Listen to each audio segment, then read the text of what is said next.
elegidos por el pueblo, pero sí que es funcional y procede de la legitimidad que les da el escrupuloso respeto a la Constitución, a la ley y a las normas jurídicas que nacen del pueblo a través de sus representantes.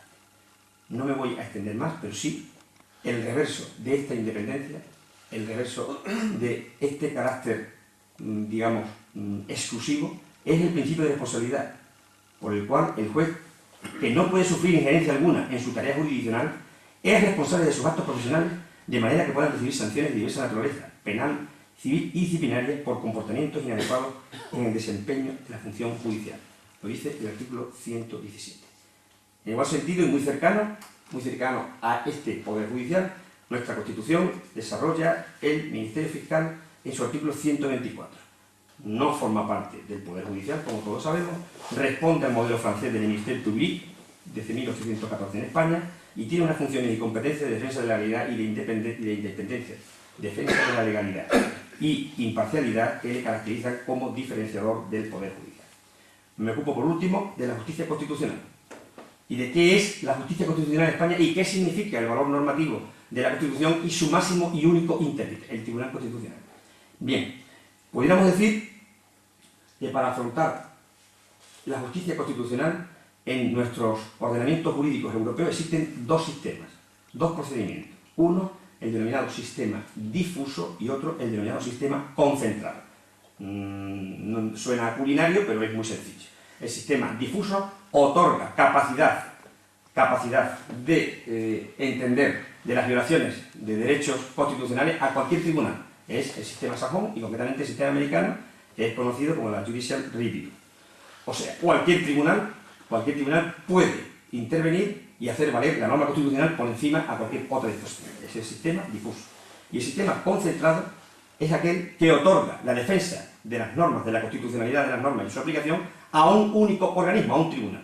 Y ese sistema, que es de corte austriaco, impuesto hace muchos años por Kelsen, es el que opta el Estado español, el que opta el tribunal, la Constitución española. O sea, el Tribunal Constitucional es el órgano que hace justicia constitucional en España desde la entrada en vigor de la Constitución. Es el intérprete supremo de la Constitución, siendo independiente de los demás órganos constitucionales y estando sometido solo a la Constitución y a la ley orgánica que lo desarrolla. El Tribunal Constitucional no forma parte de ninguno de los tres poderes. No es ejecutivo, no es legislativo ni es judicial. Y entonces uno se pregunta, ¿qué naturaleza tiene? Bien, su naturaleza se debe a lo que establezca la Constitución, que es la norma jurídica por la que tiene que velar. Y precisamente esa posición funcional hace que se discuta sobre su naturaleza, habiendo argumentos en pro de la consideración del mismo como órgano judicial y en pro de considerarlo como órgano político. No parece encuadrado en la relación del Poder Judicial, aunque ha de considerarse un tribunal ya que está compuesto por jueces y realiza sus funciones por medio de procedimientos judiciales. Habría que decir que tampoco puede considerarse, como en muchos sentidos se hace, como una cuarta instancia, cuando hemos acabado ante el Tribunal Supremo y planteamos un recurso de amparo. No es una cuarta instancia tampoco.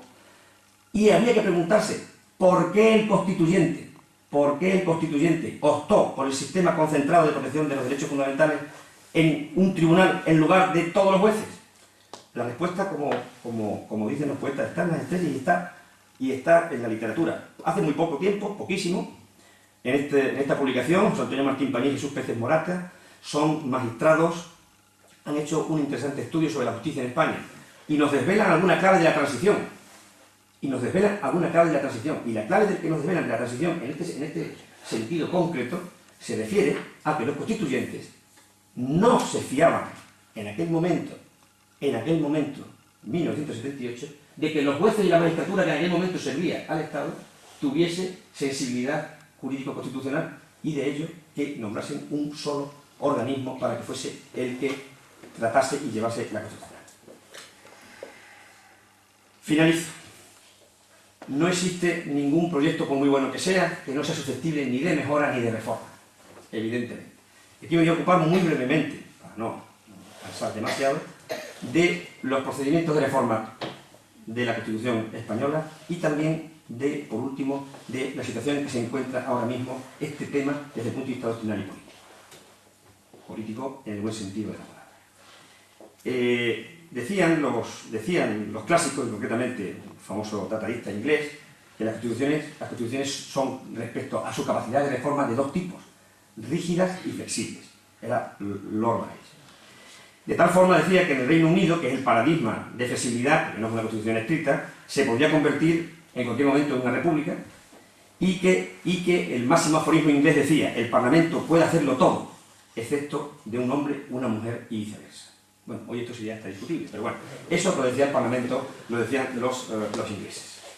El presente ordenamiento nuestro, el presente ordenamiento jurídico nuestro, da la sensación, profesora, da la sensación que pretende como reservarse, pretende establecer unos mecanismos muy predeterminados, unos mecanismos muy exigentes para evitar que se modifique, y establece todo un procedimiento detalladísimo en 3 supuestos, voy a analizar muy por encima, con respecto a esa posibilidad de reforma de la Constitución.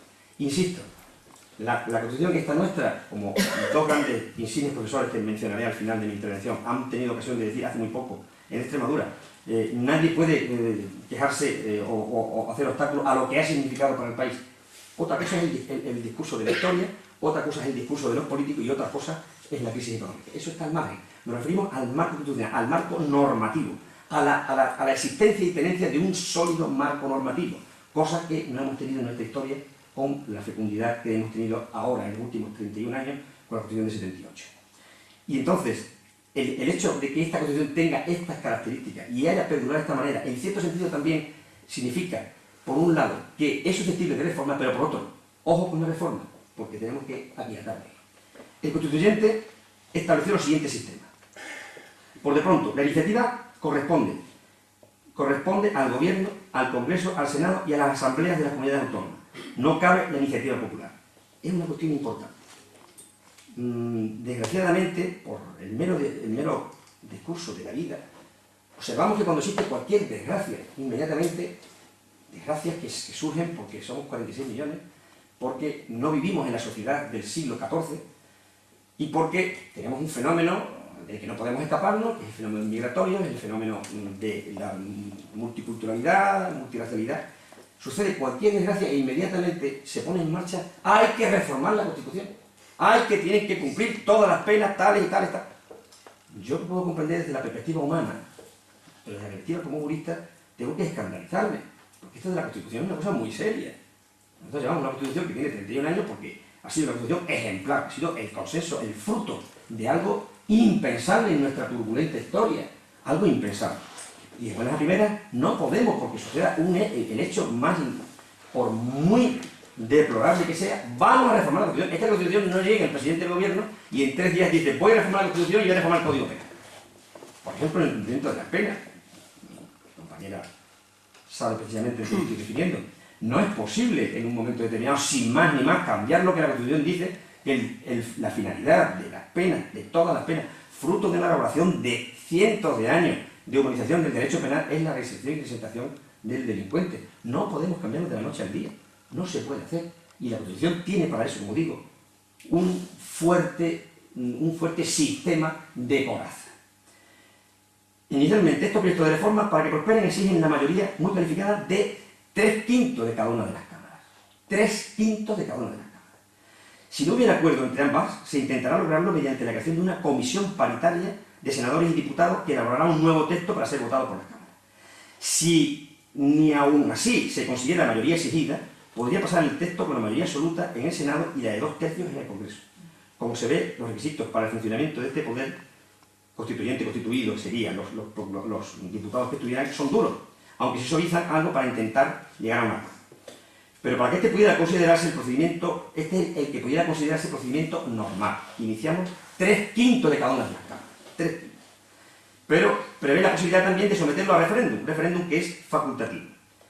Pero claro, en el supuesto de que este referéndum no prospere o que no haya posibilidad de encontrar ese acuerdo, no hay posibilidad de hacer la reforma, y entonces pudiéramos entender y decir que en este primer supuesto la Constitución es moderadamente rígida. Pero es que hay determinadas materias sobre las que se intenta reformar en donde se transita a un supuesto de mayor rigidez.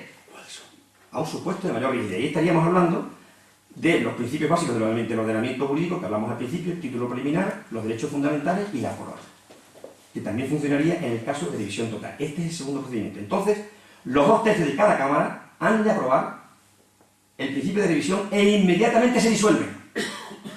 Aprueban por 2/3 y se disuelven. Y las nuevas cámaras han de ser, las que han de sustituirlas, se eligen, por tanto, sabiendo ya el electorado que tienen la función primaria de reformar la Constitución, bien en su totalidad, bien en los puntos básicos indicados. El votante sabe que vota una reforma determinada. Las nuevas Cortes tendrán que ratificar la decisión de la reforma de las anteriores, proceder al estudio del nuevo texto y aprobarlo con la mayoría de 2/3 de cada Cámara. Pero no obstante, hay un referéndum, que ya no es facultativo, sino obligatorio. Y en este supuesto las condiciones son difíciles y la coraza protectora del texto originario se endurece. Cuando hablamos de derechos fundamentales, título preliminar y título primero, y cuando hablamos de la corona. Y ya por último, la rigidez absoluta. Es decir, el supuesto de rigidez absoluta en determinados momentos coyunturales. Esto ocurrirá en el caso de que el país estuviese en guerra o hubiese declarado el estado de alarma, excepción los sitios que está previsto en el artículo 116. Ahí no es posible intentar ningún tipo de reforma. Bien, con estos parámetros llego al final de mi exposición. He pretendido, no sé si lo he conseguido, en algún momento quizás haya hablado un poquito de vehemencia, fruto del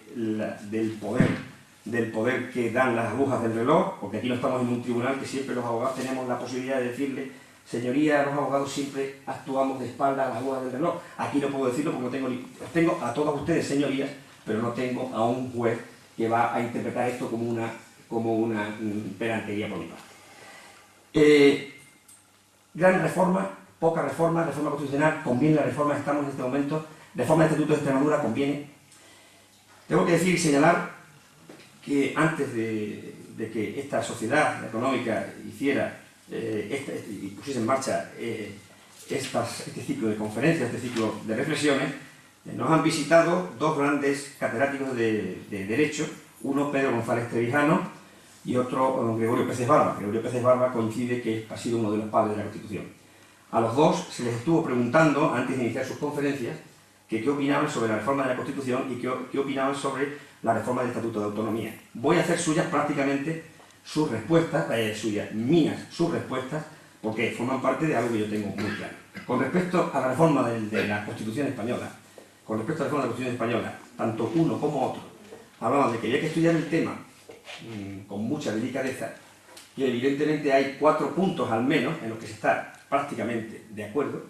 Esos puntos serían aquellos que se refieren a la supresión de determinados preceptos del título octavo, porque evidentemente ya son superfluos, ya todas las comunidades autónomas han llegado a su autonomía, es inútil mantener una serie de preceptos que no van a ser utilizados en la vida. En segundo lugar, hacer la alusión a Europa y a la Constitución Europea, lo que significa para España. En tercer lugar, retocar el Senado para hacerlo verdaderamente una Cámara territorial. Y en cuarto y último lugar, tocar la corona en un aspecto exclusivamente delimitado a facilitar que la sucesión pueda hacerla también la mujer y no sea preceptivo el varón. Son cuatro consideraciones que parece ser que están en el ánimo de todos.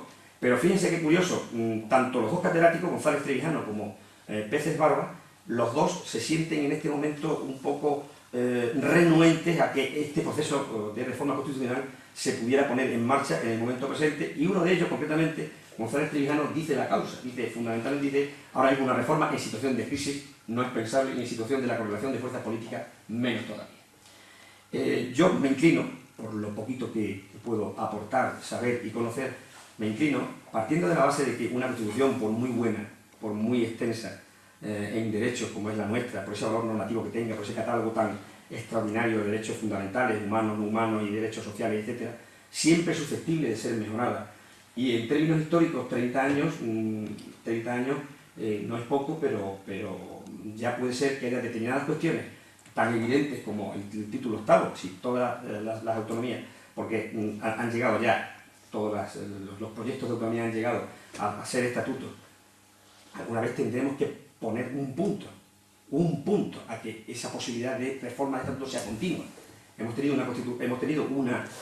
una legislatura, la octava, en la que ha habido una revolución de reformas estatutarias, unas más afortunadas que otras, y yo creo que ha llegado un momento de que ya la Constitución establezca que el techo ha llegado a su punto. Estamos aquí y de aquí ya no ha de pasarse. Que las competencias que quedan son las competencias ciudadanas del Estado y las competencias de la comunidad autónoma son de la comunidad autónoma, y que ya no hay más. Y si queremos decir que estamos en presencia de un modelo federal, no hay ningún problema en decirlo, Yo sigo pensando que es un modelo, el Estado de la autonomía, original, un tipo sui generis, imaginativo, que disfruta de todo lo que hemos venido diciendo anteriormente, pero que fundamentalmente es el nuestro, es el Estado de las autonomías, es el nuestro, es el que nos ha dado el desarrollo que tenemos hasta ahora, a pesar de que en estos momentos nos acucie a todos la crisis. Y con respecto, por tanto, a la posibilidad de esta reforma, yo creo que sería posible en estos términos, pero no solo ya por hacer constar que borramos determinados preceptos del título octavo, sino porque decimos que ya hemos llegado a los techos competenciales. No es posible admitir, o al menos desde mi punto de vista, no es posible admitir que haya estatutos que sigan pensando que se pueden pedir competencias primeramente en régimen de bilateralidad, como si de un Estado a otro estuviéramos, porque no estamos hablando de un Estado a otro, sino de una comunidad autónoma al gobierno central o de una comunidad autónoma entre sí, ni que puedan intentar privilegiar competencias en detrimento de otras que no tienen esas competencias o que no les interesa ni tienen ese problema identitario de obtenerlas. Ha llegado el momento, creo, de cerrar ese capítulo.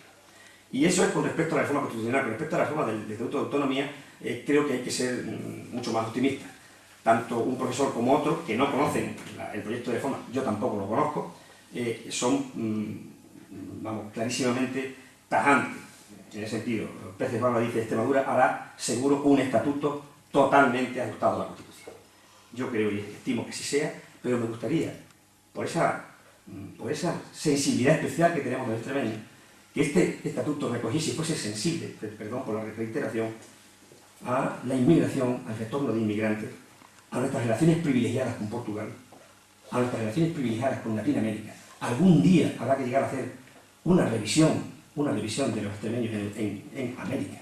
Claro, una visión del siglo XXI, pero habida cuenta que fuimos en el siglo XIV, el XV y el XVI.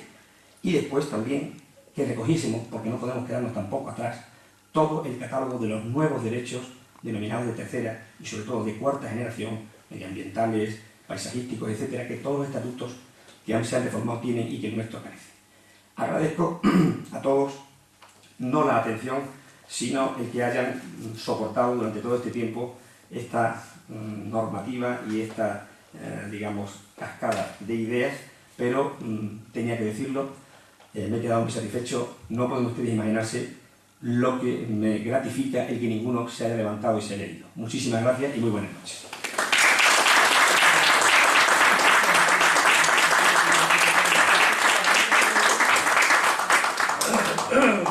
Muchas gracias para el señor Galache, y yo os agradecería que pasarais por esa exposición magnífica que ha traído y que se ha molestado en trasladar para que veáis la evolución del constitucionalismo español en algunos de sus casos más significativos.